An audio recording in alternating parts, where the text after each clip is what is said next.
عليكم ورحمه الله وبركاته. ازيكم حبايبي؟ عاملين ايه؟ يا رب تكونوا بخير.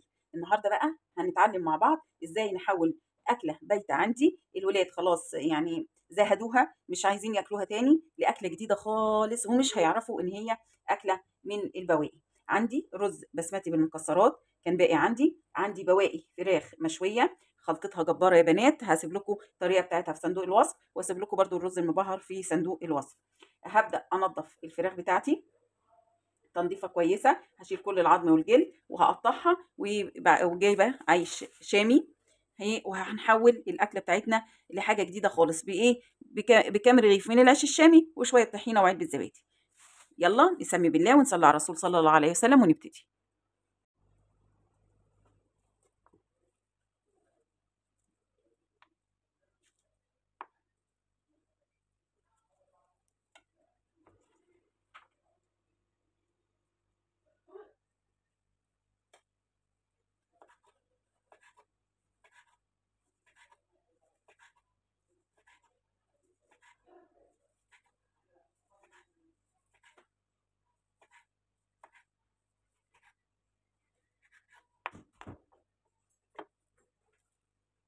يا حبايبي جزء من الفراخ قطعته قطع كده زي ما انتم شايفين، وجزء بفرمه ناعم عشان هنعمل وجبتين مختلفتين من نفس الفراخ بتاعتي. هنعمل وجبتين مختلفتين هتغير شكل السفرة بتاعتي خالص.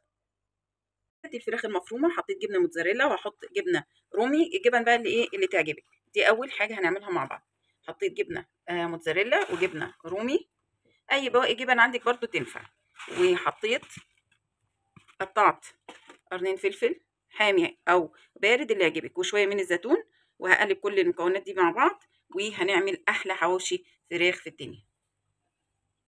فتحته بالمنظر ده، وادي الخلطه بتاعتي الجميله. هبدا املى الرغيف بتاعي كويس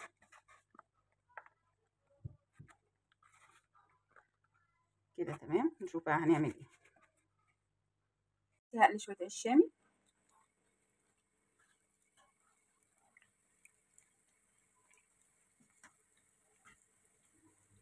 كده يا حبايبي. حطيت نص كوبايه من الطحينه، حطيت لها شويه ميه، توم باودر، كمون، سنه بابريكا، فلفل اسود، وحطيت لها علبه زبادي، وبقت معايا بالمنظر ده صوص طحينه بالزبادي.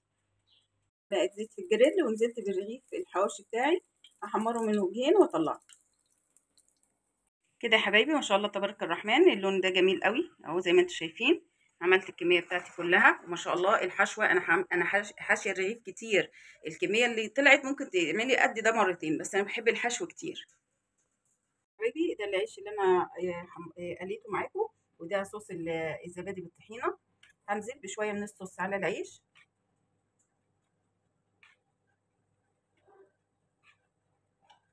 مش كتير، شويه بس من الصوص يطعم لي العيش بتاعي. وبعدين انزل بالرز بتاعي.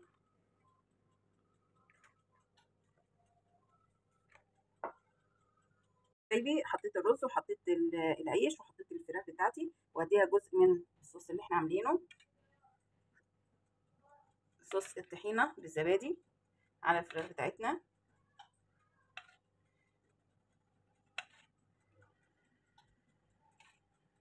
وكده الطبق بتاعنا جاهز. كده يا حبايبي الحواوشي كمان معايا زي الفل اهوت، ومقرمش وجميل وزي الفل كده يا حبايبي. ما شاء الله تبارك الرحمن زي ما انتم شايفين. غدانا النهاردة من البواقي، بس حاجة عملنا سفرة زي الفل. عملت جنبها شوربة، شوربة لسان عصفور، وعملت طحينة، وعملت كمان سلطة خضراء، والشاورما والحواوشي تحفة، بتنجان مخلل. يعني من حاجات بسيطة جدا عملت سفرة جميلة.